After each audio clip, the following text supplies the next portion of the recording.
កីឡាករបាល់ទាត់ឆ្នើម Neymar da Silva Santos Jr. ដែលគ្រប់គ្នាតែងតែស្គាល់ថា Neymar កើតនៅថ្ងៃទី 5 ខែកុម្ភៈឆ្នាំ 1992 ក្នុងទីក្រុង Sao Paulo ប្រទេសប្រេស៊ីលឪពុករបស់លោកមានឈ្មោះថា Sir da Silva ជាអតីតកីឡាករបាល់ទាត់មួយរូបនិងម្ដាយមានឈ្មោះថា Nadine Santos ក្នុងឆ្នាំ 2003 Neymar បានចូលរួមហ្វឹកហាត់និងលេងក្រុមយុវជនឲ្យក្លឹបបាល់ទាត់ Santos FC របស់ប្រទេសប្រេស៊ីលហើយបានបង្ហាញខ្លួនលើទីលានឲ្យក្លឹបនេះក្រោយមកក៏បានផ្លាស់ប្ដូរទៅរស់នៅជាមួយក្រុមគ្រួសារនៅទីក្រុង São Vicente ជាកន្លែងដែល Neymar ចាប់ផ្ដើមលេងបាល់ទាត់ឲ្យក្រុមយុវជន Portuguesa Santista ឆ្នាំ 2009 Neymar បានបង្ហាញខ្លួនក្នុងការប្រកួតជាលើកដំបូងហើយក៏ទទួលបានពានរង្វាន់កីឡាករវ័យក្មេងល្អបំផុតនៅឆ្នាំ 2010 គេក៏ទទួលបានឈ្មោះថាកីឡាករល្អបំផុតប្រចាំឆ្នាំជាមួយនឹងភាពជោគជ័យលើអាជីពបាល់ទាត់យុវជននិងប្រាក់ចំណូលផ្សេងៗទៀតក្រុមគ្រួសារមួយនេះបានទិញផ្ទះដំបូងបង្អស់របស់ពួកគេនៅក្បែរពហុកីឡដ្ឋាន Vila Belmiro ក្នុងទីក្រុង Santos ប្រទេសប្រេស៊ីលខណៈពេលដែលជីវភាពរបស់ពួកគេកាន់តែប្រសើរឡើងក្នុងវ័យ 15 ឆ្នាំកីឡាករ Neymar បានរកប្រាក់ចំណូលបាន $2,500 ក្នុងមួយខែនិងវ័យ 16 ឆ្នាំរកប្រាក់ចំណូលបាន $3,000 ក្នុងមួយខែចុះដល់វ័យ 17 ឆ្នាំកីឡាករឆ្នាំវ័យក្មេងរូបនេះបានចុះហត្ថលេខាលើកិច្ចសន្យាក្លាយខ្លួនជាកីឡាករបាល់ទាត់អាជីពសម្រាប់ក្រុមបាល់ទាត់ Santos FC ជាលើកដំបូងដែលទទួលបានការឧបត្ថម្ភបន្ថែមជាច្រើនទៀតផងដែរ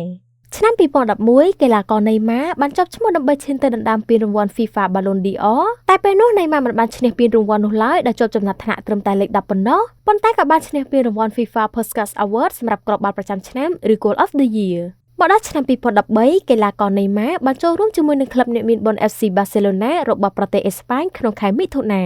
ក្នុងរដូវកាលទី 2 ចន្លោះឆ្នាំ 2014-2015 លេងឲ្យក្លឹប FC Barcelona កីឡាករ Neymar បានជួយឲ្យក្លឹបឈ្នះពានរង្វាន់ La Liga, Copa del Rey និង UEFA Champions League ទៀតផងមិនតែប៉ុណ្ណោះនៅក្នុងការប្រកួតដណ្ដើមពាន FIFA World Cup ឆ្នាំ 2014 កន្លងទៅនេះកីឡាករ Neymar ស៊ុតបញ្ចូលទីបានចំនួន 4 គ្រាប់ផងដែរប៉ុន្តែជាអកុសលកីឡាករដ៏ឆ្នើមរូបនេះបានរងរបួសបាក់ឆ្អឹងខ្នងក្នុងការប្រកួតវគ្គ 1 ភាគ 4 ជាមួយនឹងក្រុមជម្រើសជាតិកូឡុំប៊ីនិងខកខានការប្រកួតទាំងអស់តែម្ដងប៉ុន្តែកីឡាករ Neymar ក៏ទទួលបានរង្វាន់ស្បែកជើងសំរិទ្ធដែលជាប់ចំណាត់ថ្នាក់លេខ 3 ចំពោះកីឡាករដែលរកគ្រាប់បាល់បានច្រើនបំផុតក្នុងការប្រកួតដណ្ដើមពាន FIFA World Cup ឆ្នាំ 2014 និងត្រូវបានគេដាក់រហស្សនាមឲ្យថា World Cup All-Star 11 ទៀតផងនេះជាទស្សនៈល្អៗទាំង 5 របស់កីឡាករបាល់ទាត់ Neymar 1. មិនមានសម្ពាធនោះទេដែលគ្រាន់តែអ្នកធ្វើឲ្យសុបិនខ្លាចជាការពិត 2. កីឡាករគ្រប់រូបមានបច្ចេកទេសនិងទម្លាប់ផ្ទាល់ខ្លួននៅពេលពួកគេបញ្ជាគ្រាប់បាល់ចំណែកខ្ញុំក៏មានបច្ចេកទេសរបស់ខ្ញុំដូចគ្នាដែរខ្ញុំមិនព្យាយាមចម្លងអ្នកណានោះទេ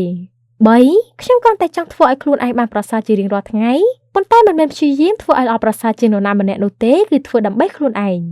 4. ខ្ញុំមិនដែលខ្លាចនោះទេខ្ញុំតែងតែដើរទៅមុខនិងព្យាយាមបង្កើតគម្លាតនិងបង្កើតផ្លូវសម្រាប់ខ្លួនឯងដើម្បីឆ្ពោះទៅរកគោលដៅ 5. ខ្ញុំមិនមែនជាប្រភេទមនុស្សដាក់សម្ពាធមកលើខ្លួនឯងនោះទេខ្ញុំព្យាយាមទុកវាដូចជាមិត្តភក្តិរបស់ខ្ញុំអញ្ចឹងខ្ញុំព្យាយាមសម្រាប់ខ្លួនជាមួយវាដើម្បីឲ្យចិត្តខ្ញុំស្ងប់